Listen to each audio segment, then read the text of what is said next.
Quel avenir pour Kemwan? Les syndicats de l'entreprise de pétrochimie, qui emploie 1300 personnes, ont rencontré cet après-midi Arnaud Montebourg à la préfecture.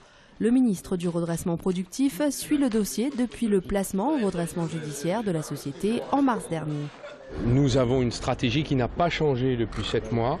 Conserver Kemwan dans son intégralité et refuser toute vente à la découpe.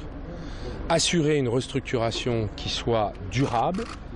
3 projets de reprise sont actuellement à l'étude par le tribunal de commerce, 2 émanant de fonds d'investissement et un projet porté par la CGT, un consortium entre États, collectivités et partenaires comme Total, EDF et Arkema, des partenaires qui pour le moment ne veulent pas s'engager. En tout cas, c'est une philosophie, c'est un schéma qu'on défend.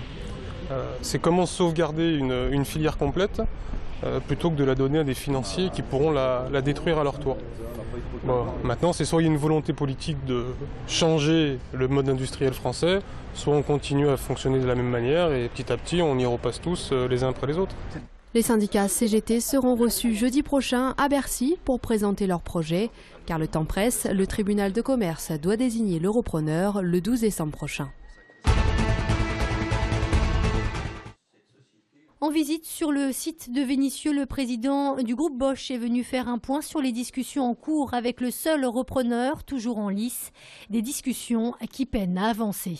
Actuellement, la règle du jeu change tous les 3 mois et ces entreprises ne peuvent pas s'engager de façon ferme sur une durée de 3 à 4 ans sans avoir une bonne compréhension et quelque chose de très clair sur ce que l'on va faire dans les années qui viennent en matière de photovoltaïque en France. En clair, la société Cilia attend un engagement fort de la part de l'État, une condition qu'elle pose même comme un préalable à son offre de reprise. Le gouvernement, s'il ne prend pas cette décision, portera la responsabilité de l'échec de la reprise du site de Vénissieux, ce qui serait à la fois une catastrophe sociale et industrielle.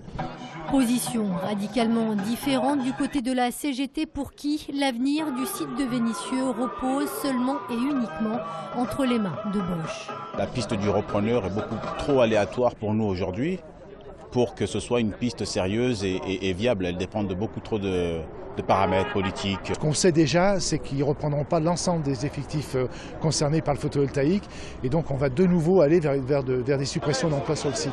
Le temps est désormais compté pour l'usine Bosch de Vénissieux. La fin de la production est programmée pour la mi-novembre. L'OL piétine encore et toujours mal embarqué suite à une grossière erreur d'appréciation de Gueïda Fofana. Hier soir à Gerland, Lyon n'a pu faire mieux qu'un match nul, un but partout, face aux Portugais du Vitória Guimarães pour leur second match d'Europa League. Dans l'ensemble du match, on aurait mérité de gagner. C'est une déception, mais on va se relever. C'est dommage que le match n'ait pas duré 5 minutes de plus. Je pense qu'on commençait vraiment à... eux étaient à l'agonie, je pense, physiquement, donc voilà, c'est dommage. On a poussé, mais voilà, c'est ce match nul, on n'a pas perdu, c'est l'essentiel ce soir. Au cours de ces 10 dernières rencontres, l'Olympique lyonnais n'a gagné qu'une seule fois, à 2 jours de son déplacement à Montpellier, qu'on se le dit, ce Lyon-là ne fait plus peur à personne. Et la prestation insipide d'hier soir, surtout la première mi-temps, n'a pas fait avancer grand-chose. Je ne peux pas être un entraîneur ni rassuré ni satisfait lorsque l'on fait un match nul à domicile. Ce qui me rassure, c'est que je sens que le groupe a donné le maximum et a envie encore de donner le maximum. Et il n'y a que ça en ce moment qui nous permettra de nous en sortir. Et comme si cela ne suffisait pas, Samuel Umtiti, victime d'un claquage aux ischio-jambiers, vient à son tour grossir les rangs d'une infirmerie lyonnaise déjà bien garnie. Le défenseur international espoir est d'ores et déjà forfait pour le match à Montpellier dimanche à 14 h.